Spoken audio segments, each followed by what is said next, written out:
Dahil sa tumitinding issue sa ating mga teritoryo at sa West Philippine Sea, panoorin at timbangin po natin ang magkabilang panig sa mga naging leader po natin ng ating bansa. Kung sino po ba ang totoong may concern sa atin, sa mga Pilipino at mismong Pilipinas. Pero bago po tayo magsimula, iisang tabi po muna natin ang kanilang mga issue.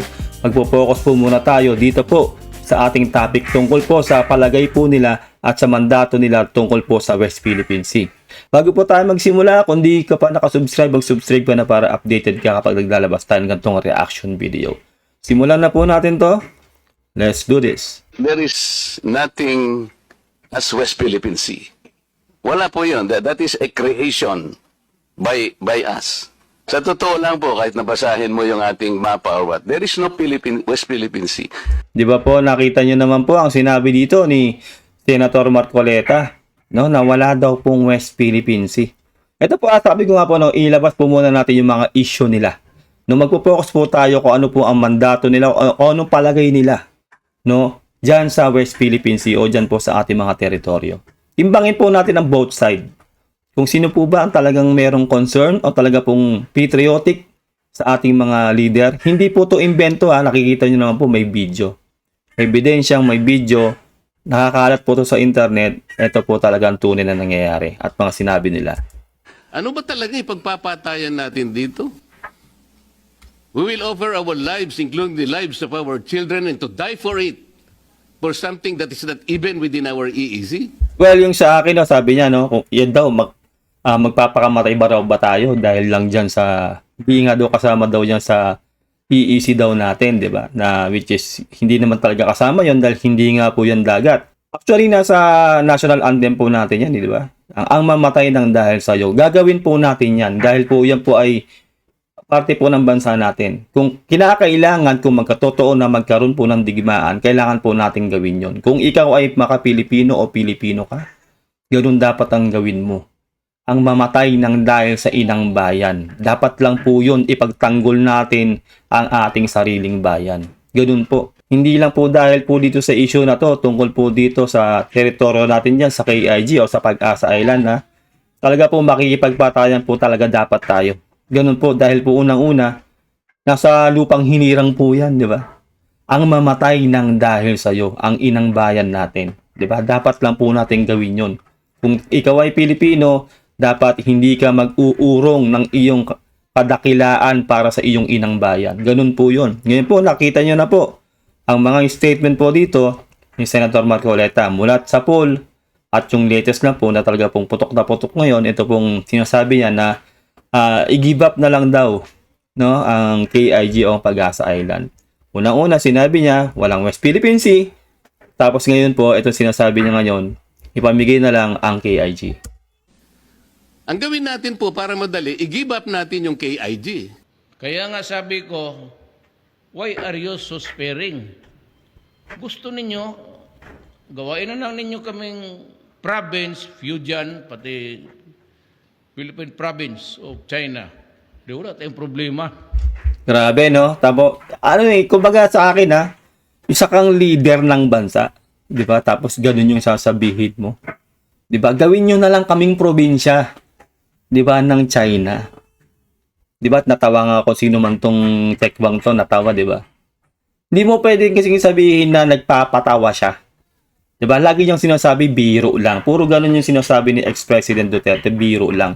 Kasi po isa kang leader ng bansa, hindi po pwedeng biro. Wala pong biro-biro kapag presidente. At yung konteksto nung sinasabi niya ay wala sa lugar. Nandito po yung isa pong representative kung sino man to ng Chekwa na yan, ng China. 'Di ba sinasabi yan na gawin na lang tayong probinsya? 'Di ba nakikita niyo po yung similarity ng mga statement po ni Senator Marcoleta at ni President Duterte. 'Di ba? Hawig, kumbaga may killing sa kabilang panig doon po sa China. Kasi unang-una, lalo po sa issue po ni Senator Marcoleta, kasi kung talagang pro-Philippine siya, dapat wala nang debate. 'Di ba? Hindi na pinag-uusapan yung meets and bound, ganun eh. Kasi kung Pilipino ka, atin yan. Sasabihin mo na lang, atin yan. No debate. Ganun po yun. 'Di ba? No debate talaga. Pero, nang dahil sa kanya, nagkaroon ng debate. Dahil ang pinipilit niya nga, yung punto niya na i-give up na nga po ang KIG dahil hindi nga po, para daw mapadali, di ba? At wala raw po yung sa EEC natin.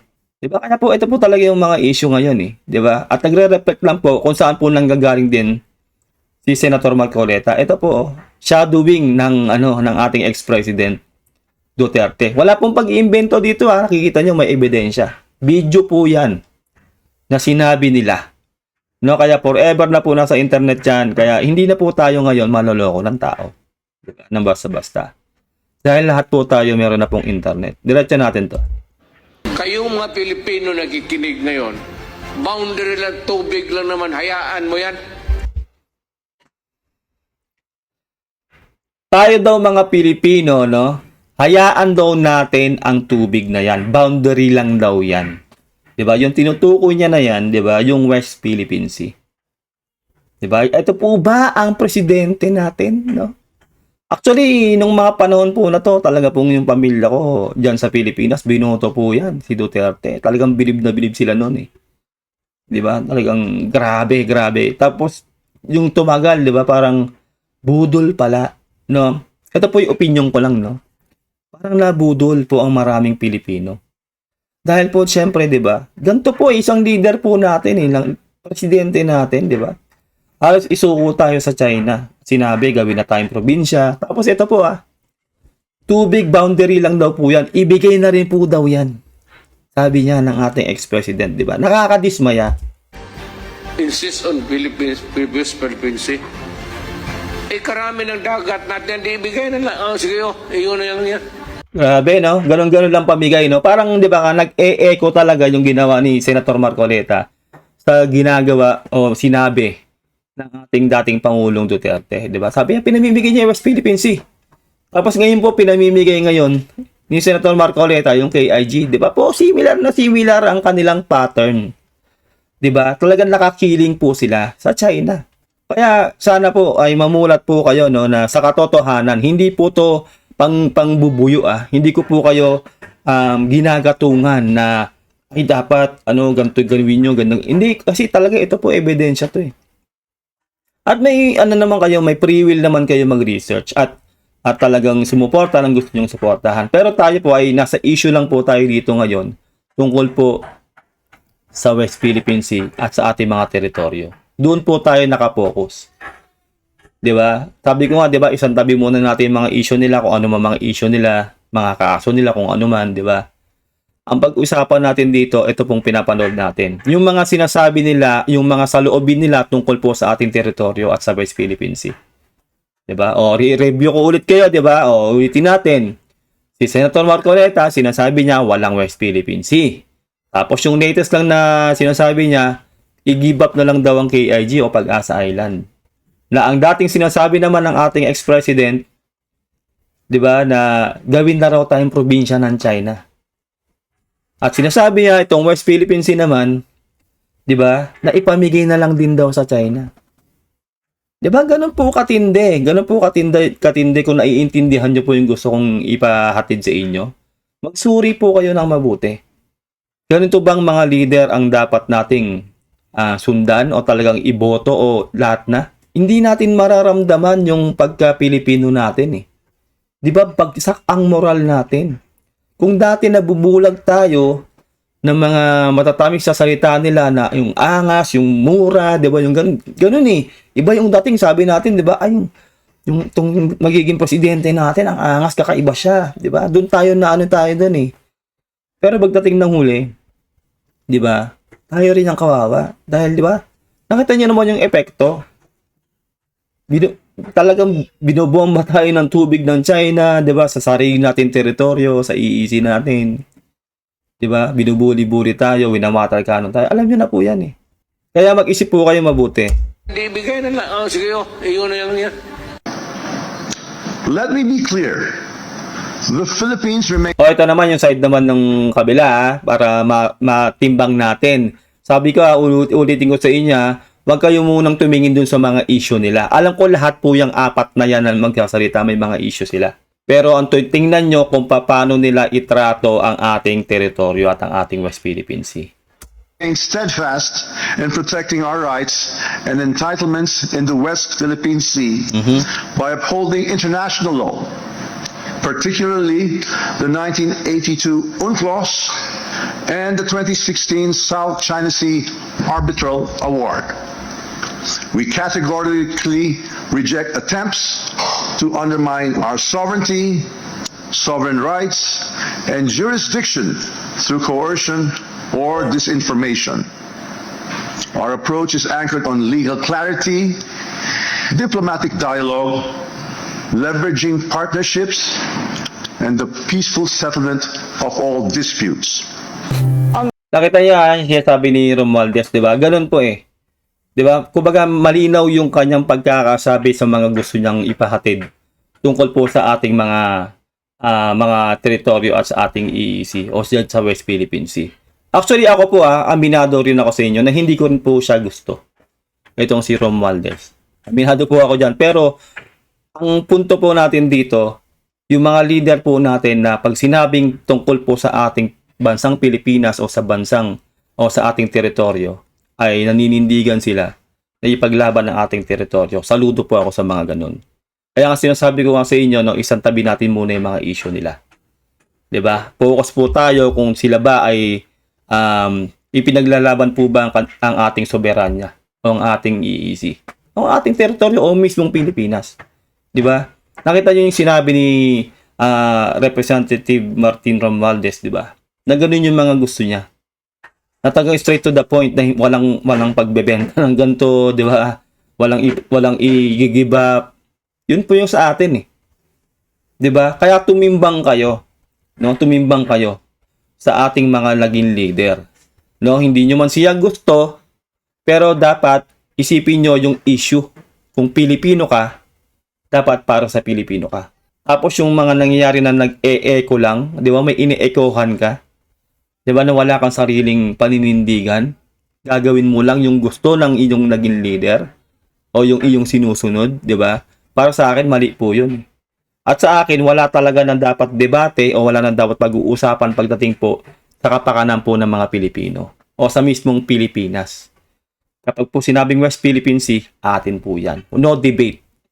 'Di ba po? Una-una po na panalunan na natin 'yan sa Arbitral Award. 'Yun po yung sa akin. At syempre, recognize tayo ng UNCLOS. 'Di ba? Wala tayong dapat ipaliwanag sa China. Sila ang dapat ang sumangguni sa China, sa UNCLOS, 'di ba? Kung may gusto silang malaman tungkol po diyan sa ating EEZ o diyan sa West Philippine Sea. Ganun po 'yun. Timbangin niyo na po tong ating mga naging leader. All disputes. Ang West Philippine Sea ay hindi katang-isip natin lamang. Ito ay atin. At ito ay... Nakita niyo naman si Pangulong Bongbong Marcos. Sinabi niya, hindi katahang-isip ang West Philippine Sea. Atin yan. 'Di ba? At syempre, hindi naman niya proud na sasabihin o ipagsisigawan na atin ang West Philippine Sea kung hindi totoo at kung walang proof. 'Di ba? Alam naman po natin kahit mag-research po kayo, atin po talaga 'yan. 'Di ba? Ulitin na naman natin, Arbitral Award 2016 inaward sa atin, 'di ba? International law at syempre UNCLOS. Atin po talaga. Tapos doon naman po sa Pag-asa Island, 'di ba? Kasi nga sovereignty natin 'yon. Kumbaga, tayo po yung sumakop doon sa island na 'yon. May pamayanan tayo doon. Tapos pinagtibay pa 'yon ni ex-President Ferdinand Marcos Sr., 'di ba? At tabakapan na rin ng UNCLOS at ng international law. Kaya atin din po 'yun. 'Di ba? Timbangin nyo. ay mananatiling atin hanggat nag-aalab ang diwa ng ating minamahal na bansang Pilipinas. Yes. 'Di ba? Ganyan ang leader. Dapat, 'di ba, yung tamo standing ovation. Saka makaano mo talaga yung pagka-Pilipino mo. Kikilabutan ka eh. Kikilabutan ka. Hindi yung isa nagmumura, 'di ba? Leader ka ng bansa, mura ka ng mura. Tapos sasabihin mo, gawin nyo na kaming probinsya, China. O kayong mga Pilipino. Sabi niya, no? Kayong mga Pilipino. Yung tubig na yan sa West Philippine Sea, ipamigay na natin yan. Ang daming tubig. Di ba? Sabi ni ex-President Duterte. Nakita niyo yung kaibahan? Pagtitibayin at palalaguin natin ang kamalayan at kaalaman ng buong bansa at titiyakin na maipapasa natin ito sa kabataan at ating susunod na mga salinlahi.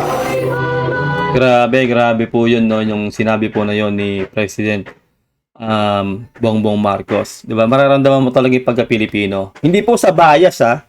Patimbangin nyo na lang po, hindi po sa bias. Alam nyo naman pong, gusto ko po si President Bongbong Marcos. Pero kayo na po tumimbang kung Pilipino ka. Diba? Kung Pilipino ka, tanggalin mo yung mga issue nila.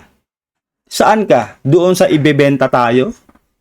Sa ibang bansa? Diba? Ipamimigay tayo sa ibang bansa? O dito sa leader na nakikita natin yung paninindigan para ilaban ng ating inang bayan. Kasi teritoryo natin yung mga inang bayan na natin, kumbaga sakop ng bansa natin, di ba? Ipinaglalaban ng Pilipino ang karapatan ng Pilipino at ng Pilipinas. Kayo na po tumimbang. Magkomento po kayo dyan sa baba para malaman natin kung anong saloobin nyo sa napanood yung video. Kaya ako po ginawa tong pagkukumpara na to ng ating mga naging leader para po magkaroon po kayo ng idea o mamulat kayo sa katotohanan. Kasi kung ikaw talaga ay Pilipino, sinasabi ko nga sa iyo, di ba? Kung ikaw ay Pilipino, no doubt dapat wala ng debate. Wala ng reklamo atin ang West Philippine Sea. Wala kang kikilingang ibang bansa, kundi ang bansang Pilipinas lang. Lalo't kung ikaw ay government official, sumumpa ka na ang tanging susundin mo lang at ipagtatanggol mo ang bansang Pilipinas. Dahil ikaw ay government official ng bansang Pilipinas at hindi ng China. Mag-isip po kayo mabuti. See you all next time. Mag-iingat kayo lahat. Huwag niyo kalimutan na mag-subscribe. God bless and peace out. Bye.